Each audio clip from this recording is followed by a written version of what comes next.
Hello दोस्तों, कैसे हैं आप सभी लोग। आशा करते हैं कि सभी लोग अच्छे होंगे, कुशल होंगे, मंगल होंगे। आज हम लोग एक नए सेशन की शुरुआत करते हैं और आज से हम लोग सीटेट के सीडीपी सब्जेक्ट के चैप्टर वाइज हम लोग एमसीक्यू करने वाले हैं।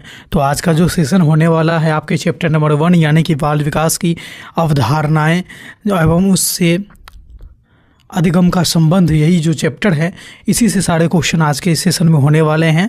तो एंड तक बने रहिएगा और जितने सारे क्वेश्चन हैं उसको बड़े ही ध्यान से देखिएगा, आंसर भी देने का प्रयास करिएगा। ये आपके आने वाले सीटेट के एग्ज़ाम के दृष्टिकोण से बहुत ज़्यादा महत्वपूर्ण है।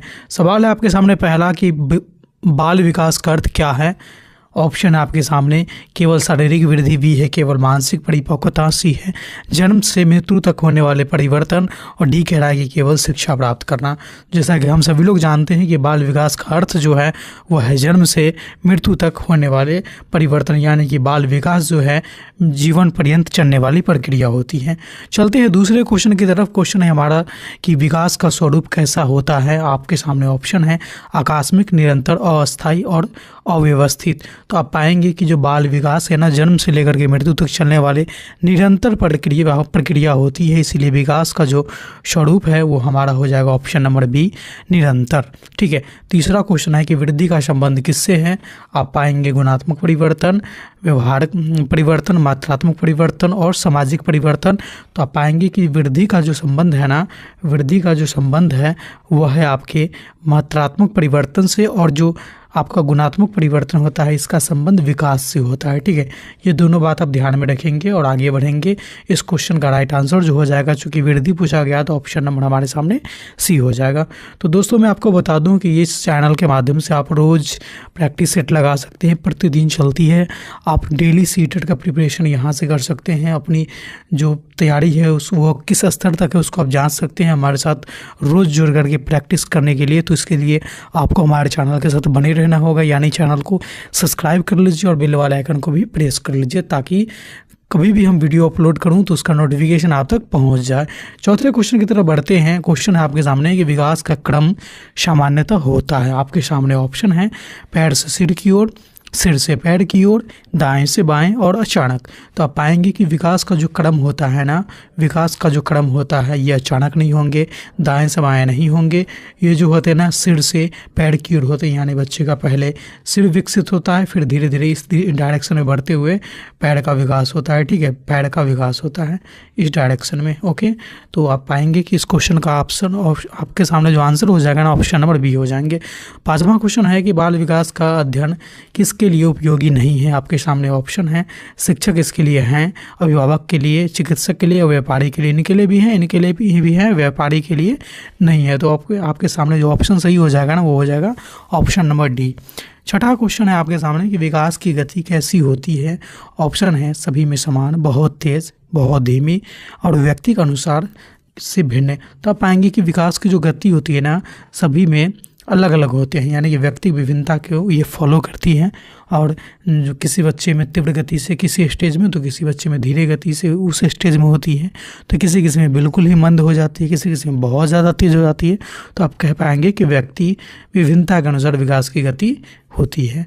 चलते हैं अगले क्वेश्चन की तरफ। क्वेश्चन नंबर 7 है आपके सामने कि बाल विकास पर किसका प्रभाव नहीं पड़ता है। आपके सामने है आनुवंशिकता बिल्कुल पड़ता है, वातावरण का भी पड़ता है, पोषण का भी पड़ता है, भाग्य इसका प्रभाव बाल विकास पे नहीं पड़ता है। सारे के सारे क्वेश्चन में एक बार फिर से आप सबको बता देना चाहूँ कि चैप्टर नंबर 1 जो है ना सीडीपी का बाल विकास की अवधारणा एवं उससे अधिगम का इससे संबंध, इसी चैप्टर से मैंने लेकर के आया है। चूँकि आज हम लोग का सेट 1 है तो इस तरह से सेट 2, सेट 3, सेट 4 करके आगे की ओर हम लोग बढ़ते जाएंगे और सारे सीडीपी के सारे क्वेश्चन को बड़े ही ईजिली ढंग से फास्ट रिवीजन के तौर पे ना, चूँकि सीटेट के एग्जाम में बहुत कम समय बचा हुआ है तो फास्ट रिवीजन के तौर पे हम लोग आगे बढ़ते जाएंगे, कंप्लीट करते जाएंगे और सीटेट के एग्ज़ाम में अच्छा खासा स्कोर हम लोग अर्जित करने वाले हैं सिर्फ ये डेली के क्लास से। ठीक है, इसलिए इसको मिस मत करिएगा।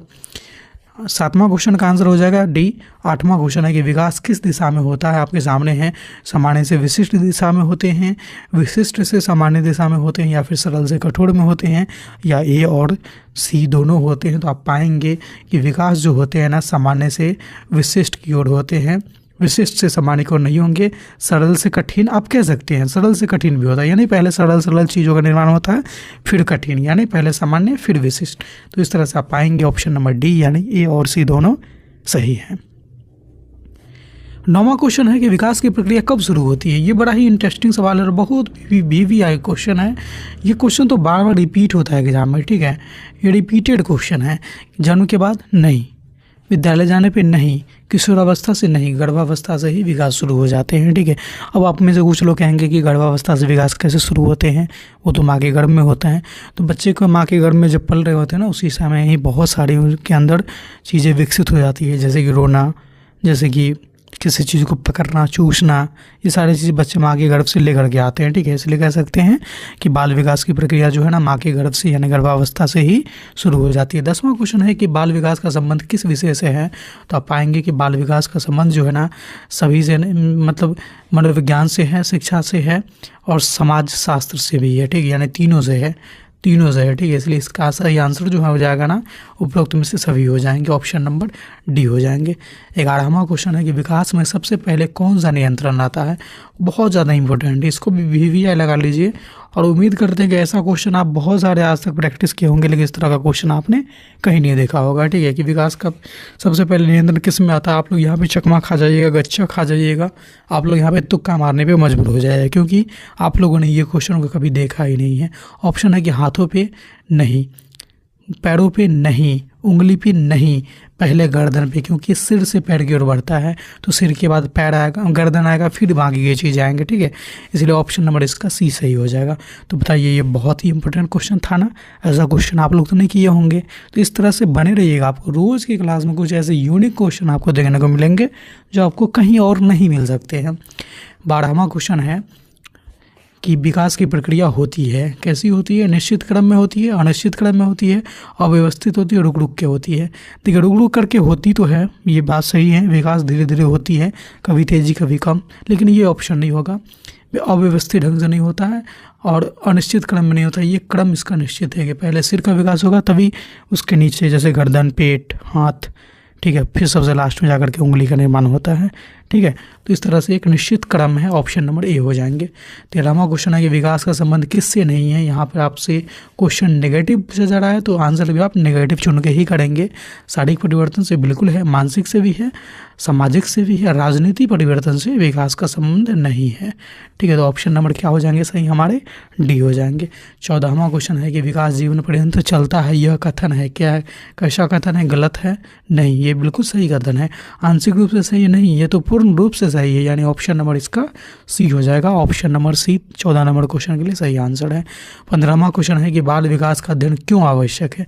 आपके सामने ऑप्शन है कि पाठ्यक्रम पूरा करने के लिए आवश्यक है, नहीं, परीक्षा पास करने के लिए आवश्यक है, नहीं, नौकरी पाने के लिए आवश्यक है क्या, नहीं, तो बालक को समझने के लिए आवश्यक है। ऑप्शन नंबर सी इसका सही हो जाएंगे कि बाल विकास का अध्ययन क्यों जरूरी है, तो बालक को समझने के लिए जरूरी है, ठीक है।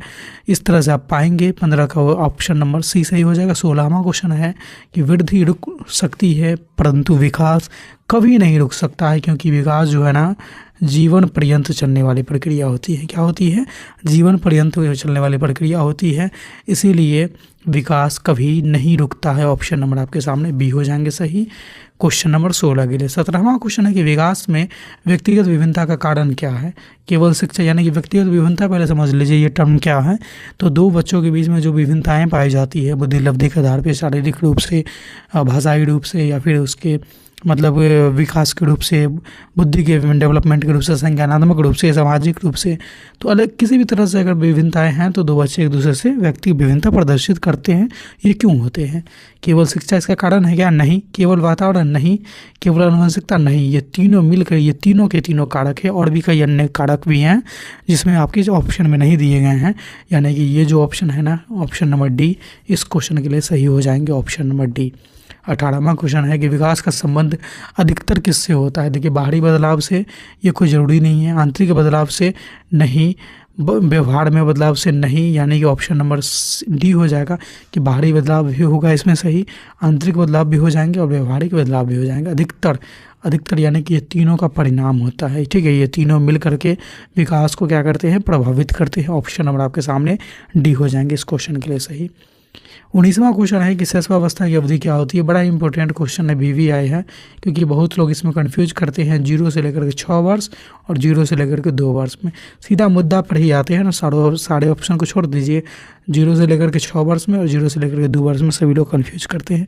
मैं आपको बता दूं 1 से 2 में आप लोगों का कन्फ्यूजन होगा नहीं, 2 से 4 में भी नहीं होगा, 3 से 6 में भी नहीं होगा, ठीक है। लेकिन यहाँ पर 0 से 2 है तो आप तो यहाँ पे इजीली टिक मार देंगे। लेकिन वही किसी क्वेश्चन में 0 से 6 भी दे देगा और 0 से 2 भी दे देगा, तब आप लोग सोच में पड़ जाइए कि कौन सा सही होगा।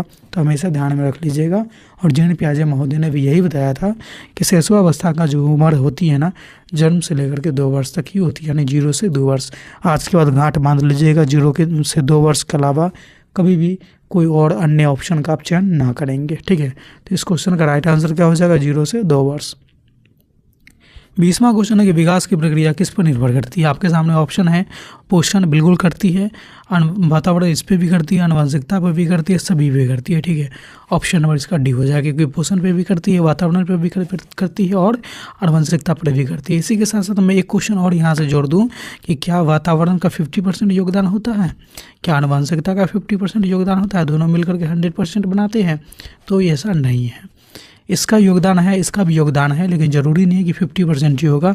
10-90 भी हो सकता है, 60-40 भी हो सकता है, ठीक है। परसेंटेज में आप निर्धारण नहीं कर सकते, इसलिए किसी भी क्वेश्चन में आपको देखिएगा कि 50-50 होता है दोनों। ऐसे प्रीवियस ईयर में कई बार आपको देखने को मिलेंगे, तो उस ऑप्शन को आप गलत मानेंगे, उसको सही नहीं मान सकते हैं।